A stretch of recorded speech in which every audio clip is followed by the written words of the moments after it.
സ്വർണ്ണക്കൊള്ളക്കേസിൽ ജയിലിൽ കഴിയുന്ന സിപിഐഎം പത്തനംതിട്ട ജില്ലാ കമ്മിറ്റി അംഗം എ പത്മകുമാറിനെതിരെ പാർട്ടി നടപടിയില്ല.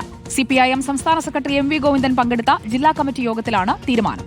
ശബരിമലയിലെ സ്വർണ്ണക്കൊള്ളയിൽ ഭരണപരമായ വീഴ്ച പത്മകുമാറിനുണ്ടായെന്ന് യോഗം വിലയിരുത്തി.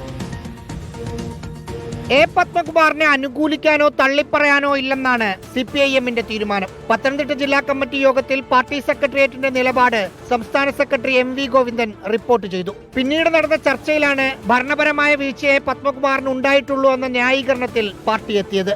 അതുകൊണ്ട് ഇപ്പോൾ നടപടിയെടുക്കേണ്ടെന്നും ജില്ലാ കമ്മിറ്റി തീരുമാനിച്ചു. ഒന്നല്ലെങ്കിൽ പത്മകുമാർ കുറ്റക്കാരനാണെന്ന് കോടതി കണ്ടെത്തണം, അല്ലെങ്കിൽ പൊതുസമൂഹത്തിന് മുമ്പിൽ തെളിവുകൾ വരണം. എന്നിട്ട് മാത്രം നടപടിയെടുത്താൽ മതിയെന്നാണ് പാർട്ടി തീരുമാനം. വിശ്വസിച്ചേൽപ്പിച്ച പദവിയോട് പത്മകുമാർ നീതി പുലർത്തിയില്ലെന്ന് എം വി ഗോവിന്ദൻ യോഗത്തിൽ പറഞ്ഞു. എന്നാൽ ചർച്ചയെ ഉണ്ടായിട്ടില്ലെന്നാണ് പുറത്തുവന്ന് വിശദീകരിച്ചത്.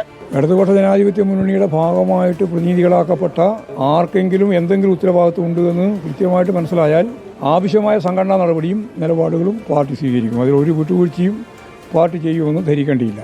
റഹീസ് റഷീദ്, റിപ്പോർട്ടർ, തിരുവനന്തപുരം.